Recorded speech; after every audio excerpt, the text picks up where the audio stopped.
Good morning, everybody. It's Jeff Goldberg for the Sales Pro Network. Thank you for being here today. It's Friday, January 26th. I can't believe 1 month is already gone. You still got 11 months to go. I'll give you more on that in a second. Welcome to the Sales Pro Network. If this is your first time here, I'm a sales coach and trainer. I work with both individuals and organizations internationally to do one thing and one thing only: help them get measurable and sustainable sales increases. And I founded the Sales Pro Network a little over 3 years ago as a place where salespeople can hang out. And when I say salespeople, by the way, I mean anybody who sells, whether you're a professional salesperson or you have to sell as part of your job, and maybe you like it or maybe you don't. But it's a place where you can come and get advice and coaching. I have tons and tons of my competitors a member here. I consider them all friendly competitors because I believe in the abundance theory. There's plenty of business for everybody, and I like to have lots and lots of different people's opinions. But when you do come and ask questions, you can network with other salespeople. And of course, if you've joined us before, you know every Friday at 10 a.m. Eastern, we either do a live training, or 98% of the time, it's a live interview with somebody who can add value to the profession of sales. And once again, my friends, I've come through for you. A few things before I introduce you to our guest. Please, if you're watching us live, say hello in the comments. If you're watching us live on Facebook, but have not connected your account to StreamYard, which is where we're broadcasting from, all we'll see is Facebook user. We won't know your name, so please include your name. If you have any questions for our guest during today's show, please put those in the comments and I'll pass them along. I love when people ask questions. And if you're watching us on the replay, please put replay in the comments. So once again, before I introduce our guest, I said we're 1 month in. I would urge you now, if you haven't done it already, now is the time to really buckle down and get serious. I get lots and lots of calls like mid-October, early November from people, and the call almost always sounds like this: Jeff, I'm seeing the end of the year coming and I'm not going to hit my quota. Can you help me? And the answer is no. It's too late. Can I help you? Yes, I can help you set up next year, but October and November is not the time to panic about your quota. I urge everybody, act as if you only have 6 months to hit your quota. That if you don't hit your quota by the end of June, you're not going to make it. Now, we all know you have more time, but act as if you don't, because you never know what's going to happen. Anything could happen. There's a lot of craziness going on in the world, both in our country and all over the world.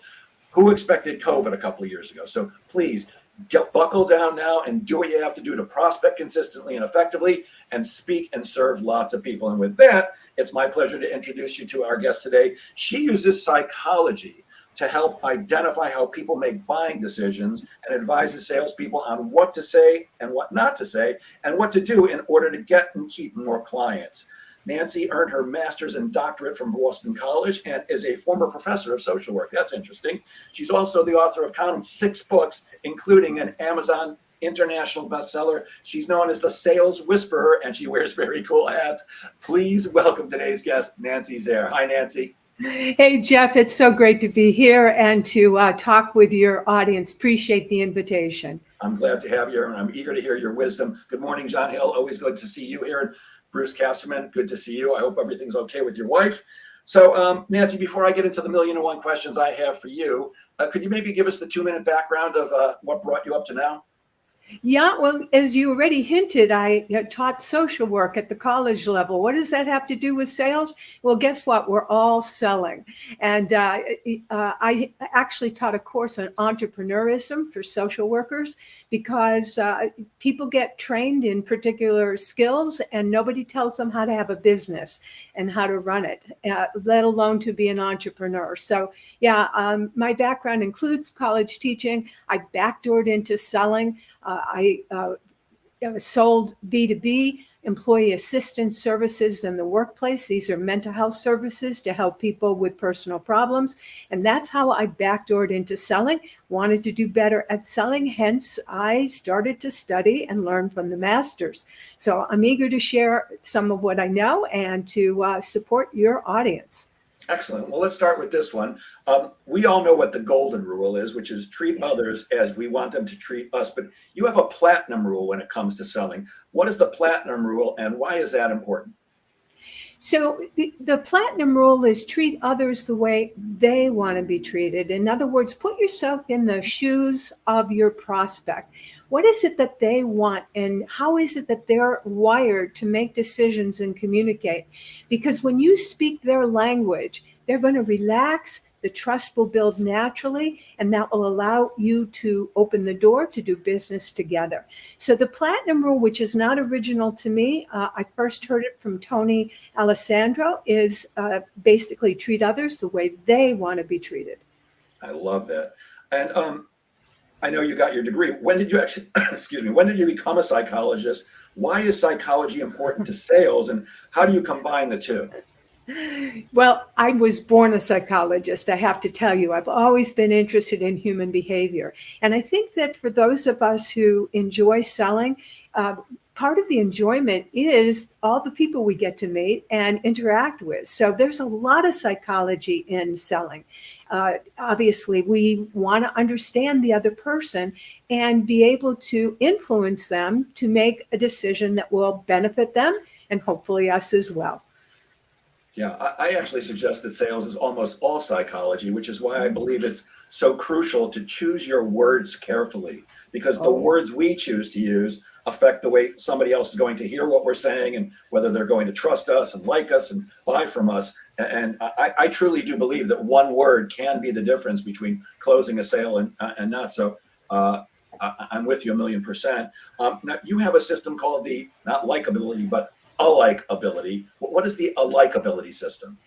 right. It's like with an A in front of it. So, a likability. And it's a skill that raises the feelings, the thoughts, perception within your prospect that, wow, you understand me. Talk about words. You're using the words that resonate with me, that are my values. And when you do that, and the person feels that they're understood, like you said, it raises it increases the likelihood that we can do business together. So a likability is a skill that will raise the feelings and thoughts that we're alike. You get me. Hmm. Okay. So does the likability system have to do with the different buying styles that you talk about? Because I think you either have 4 or 8 different buying styles based on numbers. Is that right? Correct. So here's the scoop. There are 5 steps to the likability system. I am the creator, founder of it. Step 1 is that there are 4, and this has been well documented, 4 different personality styles. After 35 years of research, I've come up with numbers that represent how long it takes someone, how many contacts it takes before they can make up their mind. So step 1 is know the 4 styles. Step 2 is what's your style? Why is that important? We tend to sell the way we buy. So what's your style? What's your natural proclivity, your natural inclination in terms of how you communicate? Third is to diagnose the other person's style. And I teach you how to do that in less than a minute, even before you meet. Okay, because this will give you the edge when you first meet with someone. And the fourth is, what do I say? Talk about words. What do I say that will, resonate and obviously emphasize the platinum rule? And the fifth one is I may have to rein in what doesn't match. So those are the 5 steps of likability. Gotcha. So I once went to work at a job that I thought I was going to be absolutely astoundingly good at, and I ended up sucking at it. Um, I had never failed in a sales job before, but I went to sell timeshares for Hilton hotels. I'm not into pressuring people, and it's a real high pressure sale. People were walking through the lobby of the Hilton Hotel on 6th Avenue, and somebody would hawk them over and say, "Hey, we'll give you 2 free tickets to a Broadway show if you'll come up and take a look at our timeshares." And the timeshares were gorgeous. The rooms were stunning, and the presentation was all great. But it's, "Hi, I'm walking through the lobby on my way to be a tourist and do something, and oh, I can get 2 tickets to a Broadway show. Oh, you want me to spend $43,000 an hour later?" I'm not good with that stuff, and I really failed badly. But the reason I'm telling you that is they taught us about 4 different buying styles, and they taught us that you have to adapt the way you sell to each style. And I get that people are different, but I struggle with, and I love your thoughts on, Mhm. if I am adapting my style to the way you buy, I understand why that might be a good Yeah, thing, but it feels yeah. disingenuous to me. I have to be me. Now, I understand not everybody buys like I do. So how do I be me and at the same time, you're liking the question already. How do I be me and also work with you in a way that works for you? Yeah, I love this question because it really comes to the heart of what it is I teach and what it is that I advocate, because you do have to be you. Hence, you do need to know what your style is. But here's the ticket, the secret decoder ring for how it is that you connect with the other three styles that you're not. You speak the words, the values that connect with that person on an authentic level. So there's no, you're not changing your style. You're simply speaking the words that will connect authentically with the other person. So let me give you an example. The person who is a very thoughtful, educated, asks a lot of questions, needs to do research. I call them the number 8 buyer because they need 8 or more contacts. Turn the 8 on its side, it's the symbol for infinity, right? So this person starts with 8 and goes forever. You know, the person who takes a long time to make up their mind. Well, and by the way, why would you want to bother with this person? Because they're so long in taking up their mind? Because they got friends, and their friends know how smart they are. And once this person has figured out an answer and goes with you, the friends say, I'm going to follow along. So there is a reason why you want to work with those number 8s. But here's the scoop. If you start talking touchy-feely to this person, you're going to lose them. You want to talk about information, data, statistics, return on investment. Again, you're being you, but you're choosing what to say in the sales conversation that will connect with this person in a way that is meaningful to them. Does that make sense? It certainly does. So that's one person. What are the other styles, and how do we deal with them? Okay, so the schema is, again, after 35 years of research, here's the scoop, folks: 2, 4, 6, and 8. And by the way, if you know DISC, and many of us have been trained in DISC, 2, 4, 6, 8 actually correspond with DISC. Now, when we did the research, we didn't know it at the time. But now we realize that the D is very fast. They take 1, at most 2 contacts to make up their mind. The I is that, the 4. This is a person who's chatty. They're very quick to make up their mind, 2 or 3 contacts. But here's the kicker. They need 1 more contact after they've said yes, because this is a person who gets cold feet, goes back home and thinks to themselves, did I make a good decision? Did they really care about me? Or was this a snow job? And so that's why you need 1 more contact within 24 hours to let them know, I appreciate working with you. I appreciate your business, but I really am excited that we're going to work together. They need that affirmation. That's your 4. Then we have the 6. And you and I both know statistically, I'm sure your audience does too, that the majority of sales, like 70% or more of sales, come after 6 contacts. So this is the person who has a system, have a process. They want a proposal. They need to read it over. They want to get references and testimonials in order to feel safe and secure before they, move forward with a decision. So those are the other styles: 2, 4, 6, and 8. Got it. Yeah. I think most of us in sales, I won't say everybody, but we're eager to close the deal. The quicker I can close the deal, the more people I can put into my pipeline and move on to the next one and close more business. But what we don't take into account is that not everybody buys immediately. And the objection that so many people get so often: think it over. The tendency for most sales trainers, including myself, is, how do you overcome the objection? I actually don't like that word because nobody likes to be overcome, but how do you help your prospect work through whatever's in the way so that they can come to the right decision for them? But I always share that, it's reasonable for somebody to want to think it over. Look, if you're buying an ice cream cone, chocolate or vanilla, pick one. But if you're going to make an investment in of money and something that may affect your life and your business, especially the more expensive it gets, I can make a $10 decision like that. I can make a $100 decision like that. 10,000, I'm going to take a few moments to think about that. And 100,000. So I think it's extremely reasonable when a prospect says, I need to think it over. I do believe the key is to figure out, for the salesperson, are they telling you they need to think it over because they've decided they're not going to buy and they just don't know how to say that to you? And think it over is a great way to get rid of salespeople. or do they really need that time to consider what you're going to do? Can you speak to that a bit? Yeah, again, it goes back to these 4 personality styles, because the only one who really has to think it over is that number 8. They are a thinker. The other people may use that as an excuse, as you said, but I also agree with you, Jeff. 97% of the people are not ready to make a buying decision today.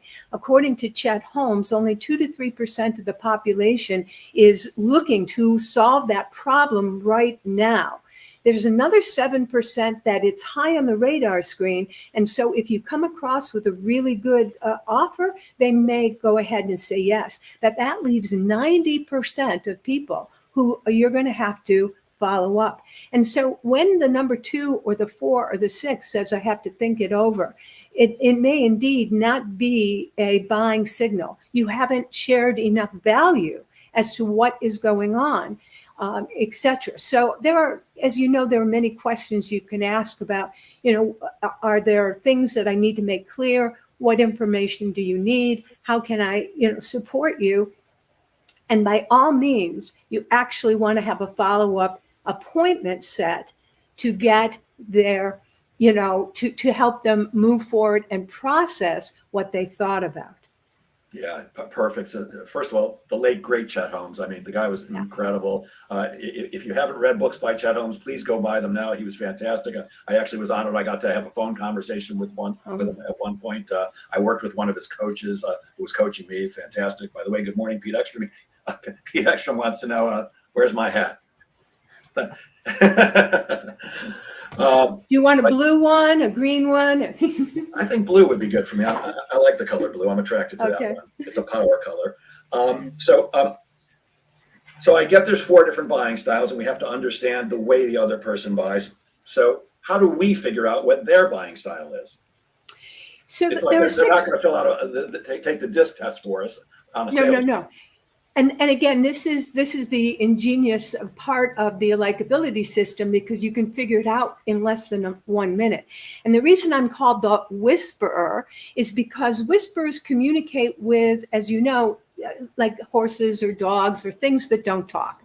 And I communicate, or help you communicate, with material on the web, because almost invariably your prospect, including your company, has a website, a LinkedIn profile, Facebook, something, right?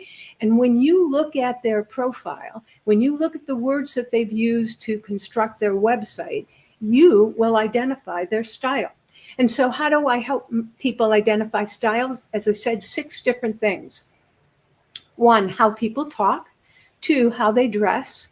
3, the words that they actually use, so how they write or speak.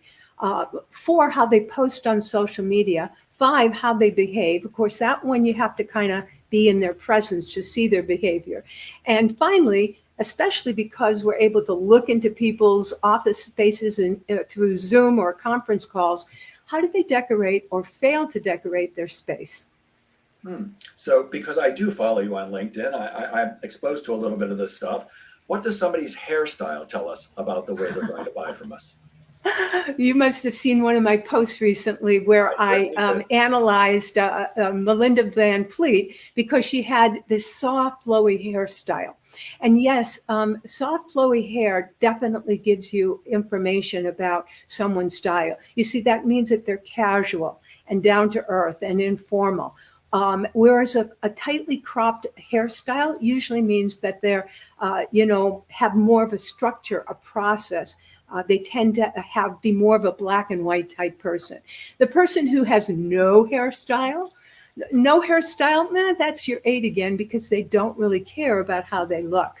And the number 2, that's the person who's flirting around with color in their hair. So I don't just mean coloring the whole head. I mean, they want attention. They want you to notice them. And so their hairstyle is very stylish.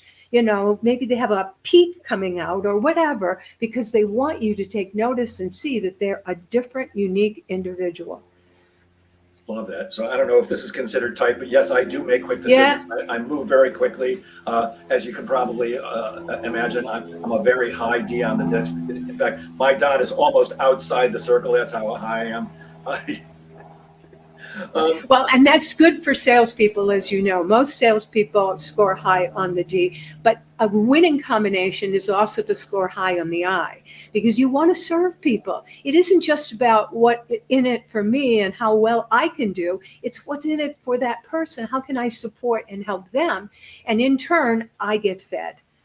Yeah, well, even though I'm a high D, that is truly my come from. It's how can I help you? I'm here to, when I'm going on a sales call, that is the thought in my head. I always take the time before I go on a sales call, whether it's via Zoom or on the phone or in person. I close my eyes, I visualize the sales call happening, and I talk to myself. And the message is, how can I best serve this person? Because look, I want to close business just like everybody does. I've got mouths to feed and I have a lifestyle I want to support. But I believe, just like Zig Ziglar said, that when you help enough people get what they want, you get what you want. So I'm always coming from, and whenever I say this, I always point to my gut. Your come from has to be a place of service. How can I best serve you? And if I can't serve you, you won't have to tell me. I'll let you know and I'll refer you to somebody else. But when it's, especially when you're under the gun, when things might not be going so well, maybe money's a little tight and things aren't happening. I call it, salespeople get commission breath, and prospects can smell commission breath, like dogs can smell fear. And when you can take a step back, even though the situation might be difficult for you, and just say, how can I most serve this person? Inevitably, it works out. And one of the things I love best about selling, there's many things I like about selling, but one of them that I like best is you can be broke today and wealthy tomorrow in sales if you do the right things. And I'm not just talking about how you sell. Let's talk a little bit about prospecting, because to me, the number one challenge I find with every coaching client that comes to me and every company I walk into to do training is they're simply not speaking to enough prospects. And I have to actually skip ahead to my notes because I know you have a book on it. What's the name of that book? Well, I have a number of books. Compelling Selling is one, and the latest is an audio book, Stop Selling, Start Relating.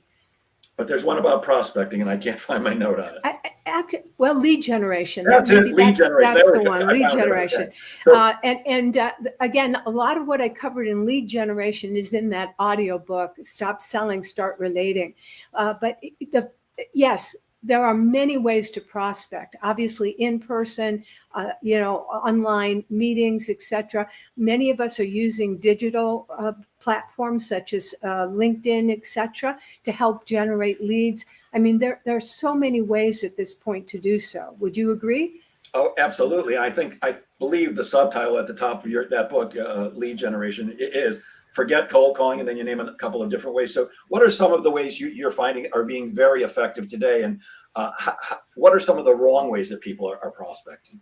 Well, I'm going to start with the wrong way, because the wrong way is what they call pitch slapping at this point, where you walk in and, it's like being at an in-person event and people are just literally handing their business card to you.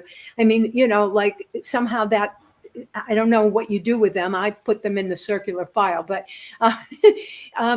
it's the same with people who get a list from an online meeting and then spam you with their, either put you on their newsletter, email list, or whatever. Nowadays, there's a lot of people who, through direct messaging, even text messaging, they get your contact information and you get these messages.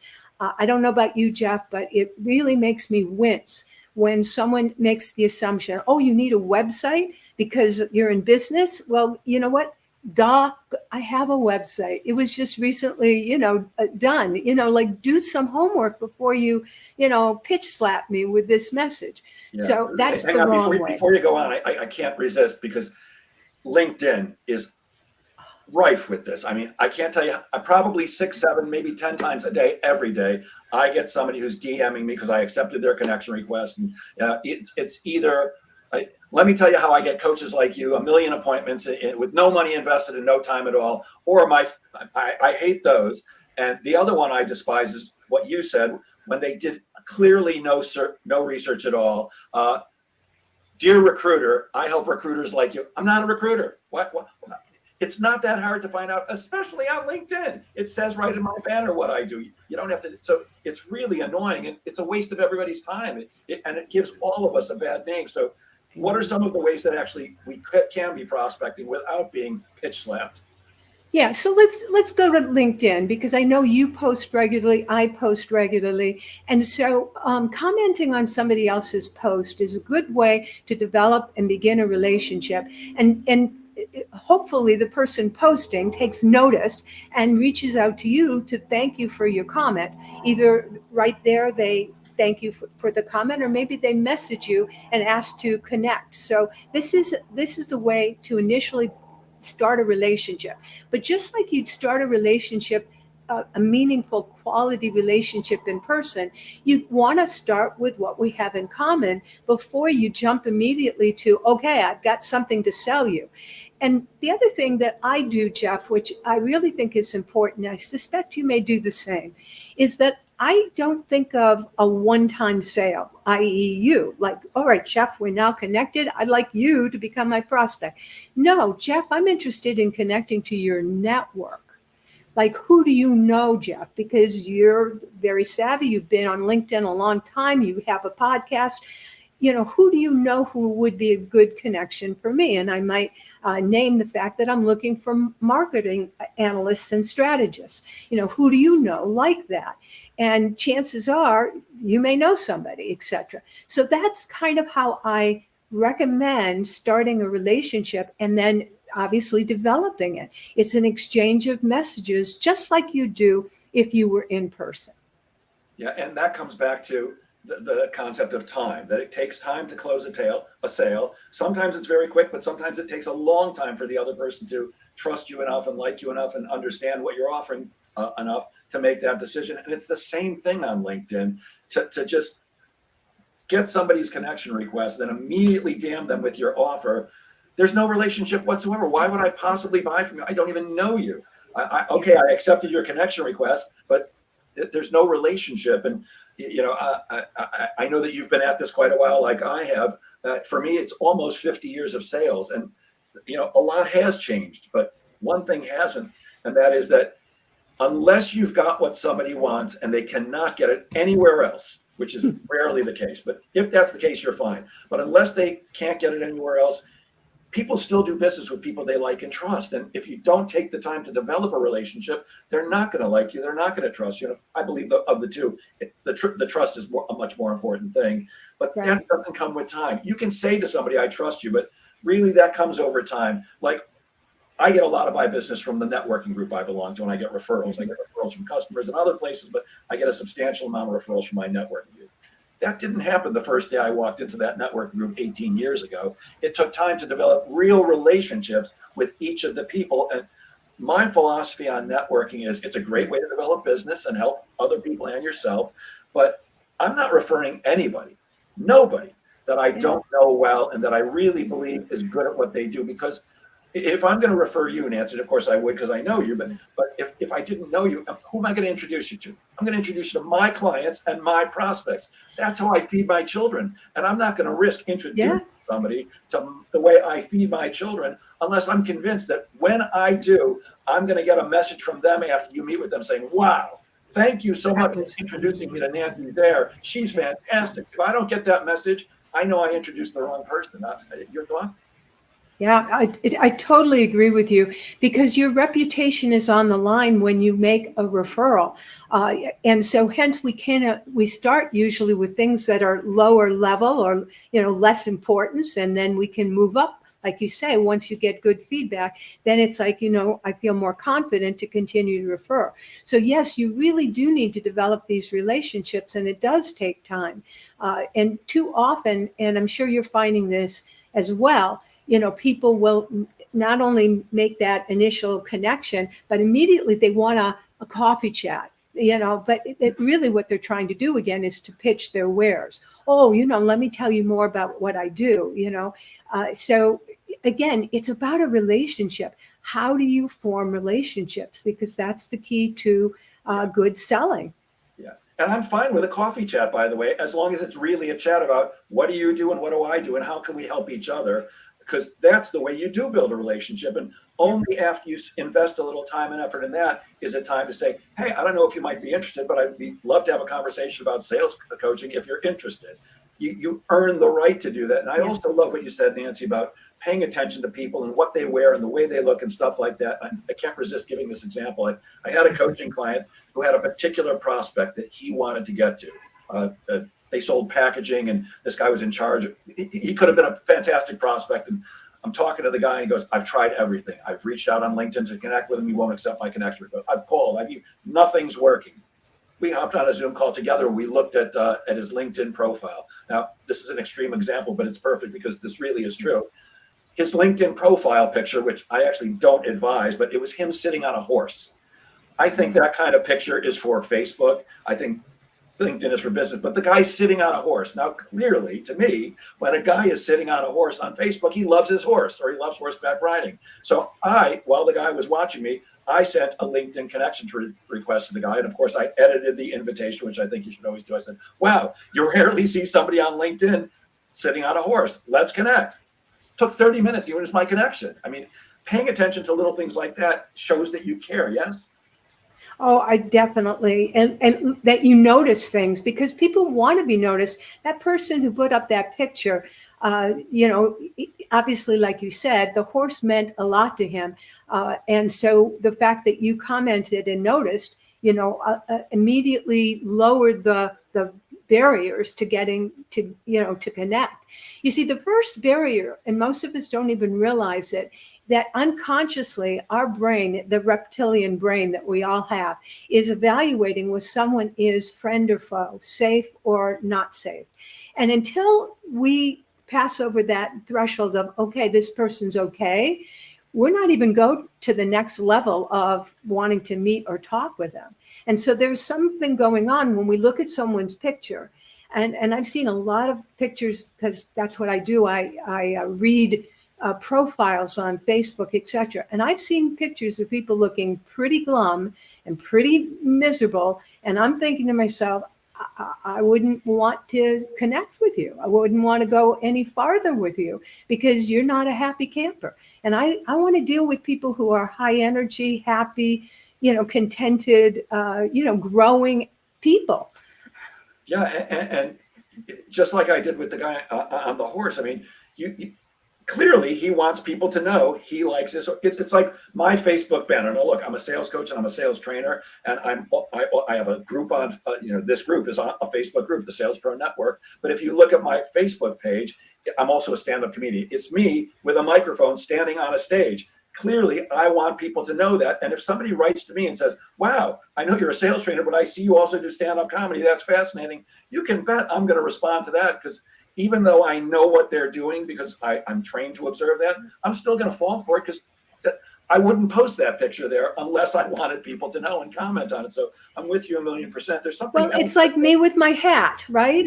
Yeah. It's such an obvious thing that I'm wearing a hat. And you know what, Jeff? I'd say that, easily 80 to 90% never say a word. Never comment, never, it's just normal to see people wearing a big red hat. And not only are you wearing a hat, but it is a red hat. And I know you have different colored hats. So what is the reason for the hat? Well, I have 4 colored hats because they represent the 4 personality styles. However, I wear the hat because the people that I work with, of all the hats, because they tend to be solopreneurs, they tend to be, founders of a business, they find themselves in the trenches having to create a book of business and they hate to sell. Okay, these are not the people like you and me who enjoy the selling. These are people who are shy and struggle to overcome their sense of I gotta sell in order to keep doing what I love, which is my occupation. Yeah, and like you, I like working with people that hate to sell or aren't professional salespeople. In fact, I created online on-demand programs which are perfect for that type of people. But the hat is not just to say what you do, but it's brilliant branding because I followed you for years and you stand out. I mean, I only know you maybe for about 6 months now, but from when we first spoke about this interview. But if anybody said Nancy's, I'm like, oh yeah, it's Lady with the Hats. Because I've been seeing it for years. It's brilliant. There's something else we have in common, and that's spirituality. I'm not a religious person, but I do consider myself a spiritual person. How do you use spirituality to communicate better? I'm glad you asked because it is near and dear to my heart. Being connected to a source that's beyond me, that energy that flows through all of us and flows through the universe, and that's how I think of spirituality. I don't particularly follow a particular religion, so religion is different. It's kind of a code of conduct and so forth. I think religion tries to get you connected with that energy, but sometimes it does, and sometimes it doesn't. And that's because we get waylaid by the rituals that are, so dominant in a religious society. But spirituality, it's about, that inner source, that maybe call it conscience. At times, it's that inner voice within you that is prompting you to say or do or not say and do whatever. And so how do I use it in sales? More and more, I am allowing that voice to be, it's like turning up the volume. Like I want it to be a louder voice and inform me. Because when I listen to it, Jeff, and connect with people from that place, the results are amazing. Because it's like energetically, there's that flow. It's like taking the plug, putting it in the socket, and turning on the switch. Yeah, I love what you're saying because my belief is that we always know the right thing to do, always. Yeah. We just don't listen to it a lot, but we'll call it feminine intuition or I don't care what you call it, but we always know deep inside our gut the right thing to do. And the thing that you're talking about, that source, it's what religion often calls God. I don't care what you call it, but I do believe we're connected to something, some universal power. If you study quantum mechanics, it talks all about that stuff. But we're all connected because everything is energy, and we are connected to that, whether we want to be or not. And it's plug into it. I try very hard to listen to what my body and thoughts are telling me, because you always do know the right thing to do. It's just quite often we make the choice to ignore it because it's sometimes difficult or it feels like it's going to be a pain. But when you pay attention, it's like you mentioned that religion is often a set of morals. I personally don't believe that God is an old white guy with a beard sitting on a cloud. But personally, I believe if you need religion to tell you the right thing to do, something's wrong. But we do know the right thing to do because we are all plugged into that universal consciousness. Well, I could talk to you about that all day. Let's get back to stuff that might. Yeah, but it is relevant to sales because every person out there, when you're in front of that prospect, again, that little voice or that feeling in your gut is telling you, I should be saying this or I should stop. It's telling you, it's giving you messages. And because of our own anxiety, right? We want to make the sale. We want to come off as being professional. We want that image of ourselves, to be, uplifted. We don't listen to that voice. And so I'm going to just emphasize and share with you, the more I listen to that voice, the better I am in connecting with people authentically and going on to serve them. And doing the right thing. I'm slightly embarrassed to admit it, but when I do live training, it's usually a full day seminar, and I've always used humor to keep people awake and engaged because as fascinating as I think I am, listening to me drone on for 7 or 8 hours, I'd be squirming in my chair too. So I use humor. That's actually how I went into stand-up comedy about 2.5 years ago.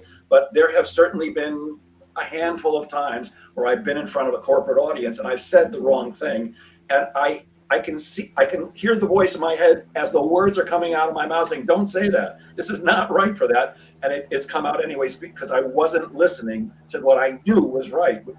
I really do believe we always know. Anyways, let's move on. And did you at that moment, Jeff, because this is the other thing. Okay, so I said it, but now can I own the fact, oh, wait a sec. Let me take that back. That isn't exactly how I wanted to phrase it or say it. In other words, again, if I listened to the voice would say, own it. Because when you own it, then the other person is like, oh, phew. It's almost like we talked about the white elephant. We don't have to ignore it anymore. I made a faux pas. I said the wrong thing. Okay, so I'm human. Yeah, the answer is no, although I probably should have, because when I know I'm saying, and usually it's just a joke that I shouldn't have made in front of in a comedy club, I can say anything I want pretty much, but not in front of a corporate audience. And as it's coming out, I'm going for the laugh and giving people the gift of laughter. But the thought is, oh my God, I hope nobody realized that. And then, on a couple of occasions, I have gotten the beckoning finger from human resources later saying, hey, somebody told me you said this in front of the team today. Did you really say that? Yeah, I'm so sorry. I know I shouldn't have. It'll never happen again. But no, I do not usually acknowledge it at the moment because I'm praying that nobody caught it. Oh, and I have to say this too, Nancy. There have certainly been times where even though I knew something I was saying was edgy, I really didn't think that it would affect anybody. And when I've been called on it, I'm like, really? They were upset about that? Because sometimes it's just ridiculous stuff, in my opinion. But the fact is, it doesn't matter if it's ridiculous to me. If the person's offended, they're offended. And you're right, I absolutely should have acknowledged it at the time. Yeah. So there's another offering you have that I'm curious about. It's called Rapport Builders, except at the end of it, it's not an S for builders, it's a Z. What is Rapport Builders about? Well, that is the name of my company. When I was, because it's about building rapport.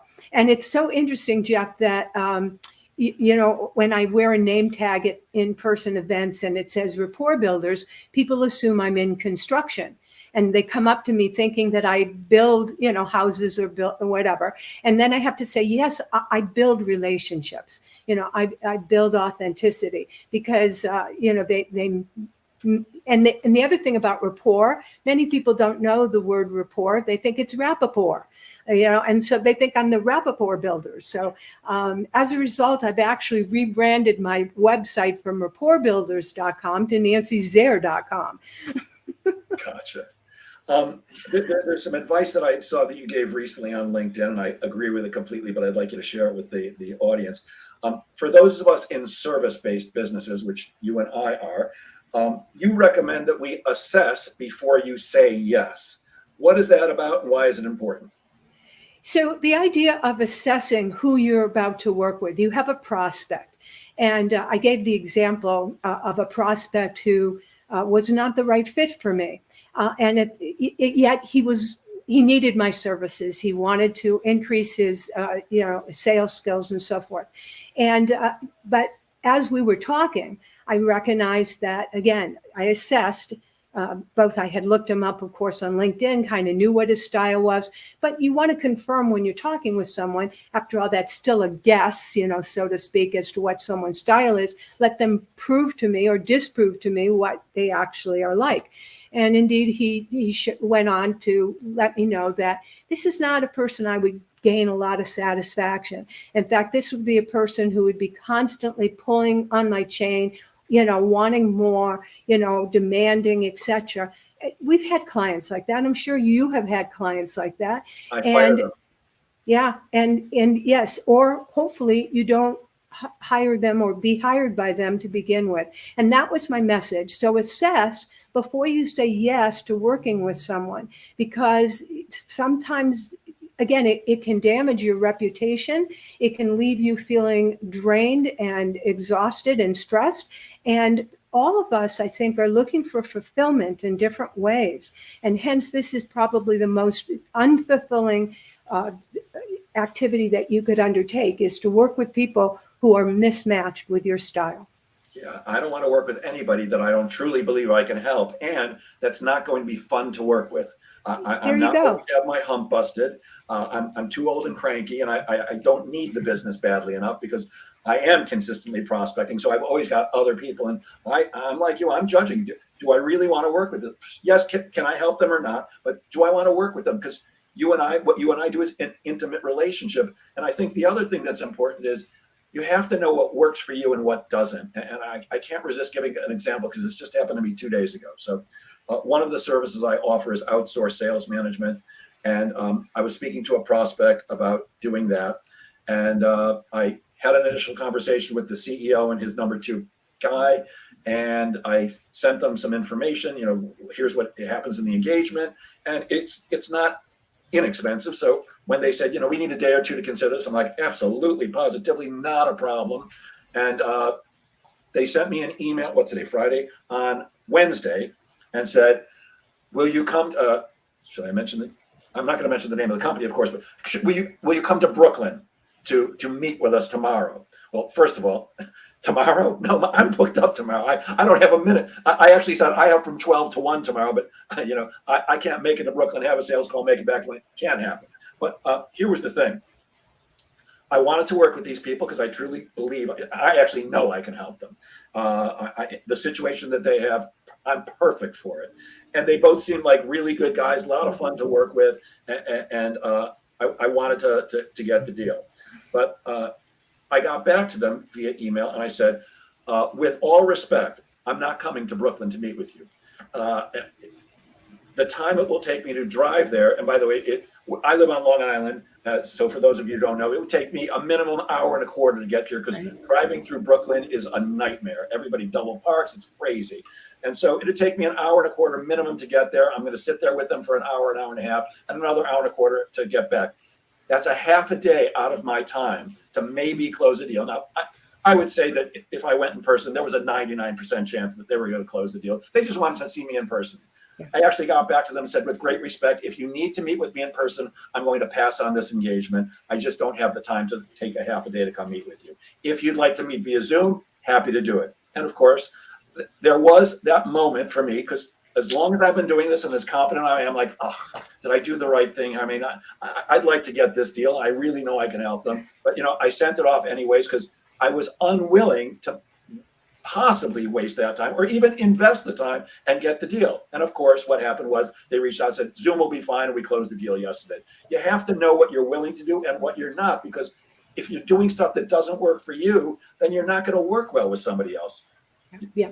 So I want to share, because I think it's so important, again, for you, the listeners, your audience, to recognize that Jeff does this podcast consistently every week. He is online every week. He sets his watch at 10 a.m. Eastern time. Boom, he hits the button and, he begins. You're getting a feeling for this guy. You don't have to literally be face to face and feel his breath on your chin in order to know what this guy is like. We have a term, mensch. That's what this fellow is all about. And so think about that for yourself. How can you apply that to your sales business? Because many of us are reluctant to broadcast, live stream, or video or whatever. People need to see you. People are buying you. Even when you represent, physical items.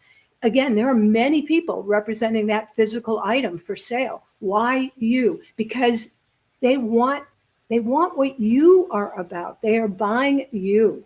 So how can you be more personable? How can you be present? It isn't just about all the messaging we talked about, building the relationship. Yeah, you need to do that. But you see, Jeff has done something that's very important. He's constantly online for people to see him and feel the quality of this person. Thank you. And I do consider myself a mensch. By the way, what you said before, it's so important. If I had chosen to get in my car and drive to Brooklyn, meet with these guys and take a half a day, you can bet that they would expect that during the entire engagement. I'm very clear with people. I'm not coming to your office. Everything's going to be on Zoom. I promise it'll work. And so, you have to set up the relationship with people the way you want the relationship to be, just like in a marriage. When you're working with clients, it's kind of like a marriage. And like a marriage, you don't really know what it's going to be like until you live with somebody and they either put the cap on the toothpaste or they don't, and they raise the toilet seat or they don't. But you should be able to get some clues in advance. And I believe that in every relationship, prospects, wives, husbands, dogs, kids, we teach people how to treat us. And it's all based on the way we set it up at the beginning. If you teach people they can walk all over you at the beginning, they will walk all over you all day long. And I'm not saying these guys were trying to walk all over me, but they wanted what they wanted. And I knew that if I set it up that way, they were going to want me there all the time. There's something else I want to ask you about. I'm watching the clock to make sure that we have enough time. You have a secret desire to go racing on the Autobahn. Why is that? Well, I am a speed freak, okay? And I'm going to share something that is embarrassing, but is true. I used to teach at Springfield College in Springfield, Mass, while I lived in the greater Boston area. And in order to get to my job on time, because, there were classes started, etc., I, in my mind, said it's an hour on the turnpike. Well, it was 10 minutes to get to the turnpike and 10 minutes off the turnpike to get to the destination. So it was actually more than an hour. But in my mind, it was an hour. Hence, I, being a strong number 2, which is the disc, okay, the D in the disc, being a strong 2, a driver, literally, I did not allot the right time. Hence, I got speeding tickets, okay? I got a number of speeding tickets. I was even sent to driver re-education school, all right? But yes, I am a speed freak. I one of those tickets was for 90 miles per hour, okay? So I do have this desire. And by the way, there are some indoor speed tracks you can go to where you can try out and be in a race car. I loved it, loved it, loved it. Yeah, I'm with you. I often say my car doesn't go less than 80. It just doesn't. My bicycle too. My bicycle doesn't go slow. I love speed. It's one of the reasons I love skiing, because it's almost like you're flying. I'm with you. By the way, I have a radar detector. It's a big help. I had one too, but nonetheless. And now, by the way, I've been to re-education school. I'm a much better driver. Gotcha. And you know why? They told me in the school, the other people like me who were sentenced to the school, they told me the tricks. So that's why you go to re-education school, because you won't learn, you'll learn the traffic stuff again, but you actually hear the tricks of how to get away from this stuff. Ooh, we need to have a private conversation about that one. What advice do you have for sellers who complain that their prospects move at glacial speed? Oh my gosh. Yeah, again, this is, you need to know your style. And if you're the fast person, but your prospect is, that number 8 that takes their time, then you need to know, what do I say and do to support that person in making their decision? And in this case, I'm currently working with a client, and he's complaining that his prospects are all moving at glacial speed.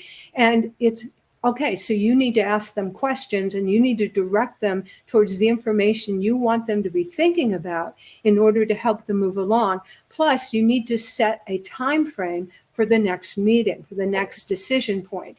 And too many of us don't do that. And so we let the prospect say, well, I'll get back to you. Get back to you is not a good answer. And that happened to me just a few days ago. The prospect said, I'll get back to you. I said, fine, I know you need to talk to your husband about this. I totally get it. But if I don't hear from you by Monday, would it be okay for me to reach back?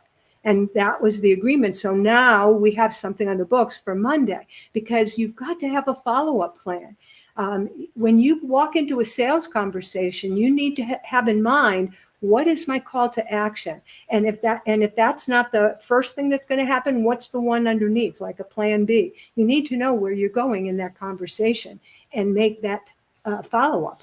Yeah, to me, that's an unbreakable rule. You never leave a meeting or a phone call without setting up the next meeting or phone call right then and there. It shortens your Amen. sales cycle, and it lets you know whether somebody's really interested or not. And you're right, so many salespeople just don't do it. In fact, that brings me to my next question. Why do so many coaches and consultants, and actually salespeople, in difficulty asking prospects for their business? Forget about asking for a next step. They have actually challenges just saying, will you buy from me, in whatever words they're going to use. Why is that? Yeah, it baffles me, because statistics say that 90% of people don't ask. I mean, that to me is like a huge statistic, especially among professional salespeople, right? Because this is what we do for a living. But I think there are two things going on. One is the person who thinks that the information is sufficient and that they just spew it out, and the other person should say, oh, okay, and volunteer. And so that's the person, they don't ask because they think, oh, the other person. And also their own style is, don't pressure me. I'll let you know. So they kind of project their own style onto the other person. And I think the other reason, and it's probably more true of the majority of us, is we don't want to offend, or we take it personally if someone were to say no. So we feel reluctant and shy to ask, because we feel like it's a personal rejection. And if I can say anything that will be memorable, it's that someone's message, even when they use your name in the sentence, is about them and not about you. You see, it's their values, it's their stuff, it's their decision, it's, you know, what they think is best for them. It is not a message about you and your failure or your lack or your whatever. So I think those are the two big reasons why people don't ask. Yeah, inviting somebody to do business with you is not pressuring. Pressuring is, what do you mean you're not going to do it with me? And you got to do it. That's pressure. But the way I like to think of it is, the goal of any sales process should be to get to the end and have the other person say, sounds good, sign me up. And that happens a percentage of the time. But the vast majority, people need to be invited because of sales psychology, the way the brain science works. They need to have that invitation. And I think of it as, what is the essence of a real invitation? To me, it's that I'm happy when you accept my invitation, and I'm okay with it if you don't. Like if I was That's having right. a party this weekend, I'd say, hey, Nancy, why don't you come on over? We're going to have a great party. And if you said yes, I'd be like, woohoo, I'm going to be partying with Nancy this weekend. And if you said no, I'd be like, okay, great, maybe next time. Yeah, And exactly. Maybe there's two reasons. One is, I'm okay with it if people reject me. I know not everybody's going to love me and not everybody's going to want me, and they're not going to see the value. There could be a million reasons why they don't want to work with me. But the other one is, I've always got plenty of others in the pipeline. When you don't have enough prospects that you're dealing with, every deal becomes too important. And that's where the pressure comes. It pushes people away, no? Yeah. Yeah, you're absolutely right. Because again, it's energy. You know, confidence sells, and desperation will absolutely dissolve the possibility of working together. So, you know, you've got to curtail and draw and pull back, you know, and walk in, like you say, you visualize success, you visualize a good outcome, and boom, it happens. So I keep looking at the clock because I've got 75 more questions and we're almost out of time as usual. I'm going to ask you one more in the last few minutes. I'm often asked, including 3 times just yesterday by different people, how often should you follow up with a prospect who's not yet committed to buy? Because it's a fine line between doing it enough and being a pest. What do you advise about follow-up? So I advise that you ask permission. And you follow up until someone says, drop dead, I don't want to see you again. And you can even ask that, like, by asking for permission, would it be okay, like I did with the gal earlier this week? If I don't hear from you by Friday, may I, call you on Monday? Asking permission allows me now to follow up without feeling I'm being pushy, aggressive, or salesy. And again, there are rules of thumb based on your 2, 4, 6, 8, because each of them needs a different kind of follow-up plan and a different kind of touch point. But when you know that somebody's going to need a number of touch points to follow up, again, just keep asking for permission and stage it. Okay, is it 2 or 3 weeks would be a better time frame? Or how about I check in with you next quarter? Just asking that simple question and getting permission will allow you to sell with confidence and know that you're not being pushy, aggressive, or salesy. Yeah, I typically tell them what I'm going to do and ask permission at the end. Yeah. If I haven't heard from you by Monday, Yeah. I'll give you a call. That's okay, right? Yeah. But Yeah. I'm with you. However you ask, either may I do that, or at the end, would that be okay? Got it. Nancy, I'm sharing my screen right now. Would you please tell people how can they reach you if they're interested?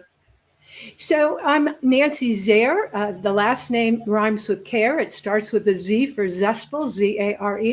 If you want to reach me by email, it's nancy.zare@gmail.com.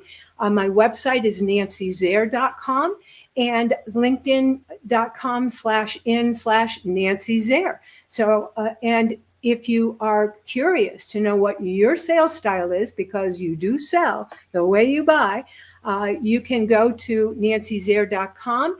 A likability, remember that's an A in front of the word likability, a likability-assessment. And I'm happy to, complimentary, allow your audience to get their profile read and go ahead and learn more about your style. And because people can see us now and can see what I was just sharing, this will be converted to a podcast and people will be listening. So best way to reach in, and if they want the assessment or something, through LinkedIn? LinkedIn would be great. Again, Nancy Zare, Z-A-R-E is the way you spell the last name. And Nancy is just normal, Nancy. And you're anything but normal, Nancy, and I love you for it. Thank you. Well, thank you so much for joining us today and for generously sharing your brilliance with us. I truly appreciate it. And I will end as I always do. Gang, please remember that sales is a game of making things happen. So get out there, make sales happen. Have a great weekend, everybody. Have a great weekend, Nancy. Thanks, everyone.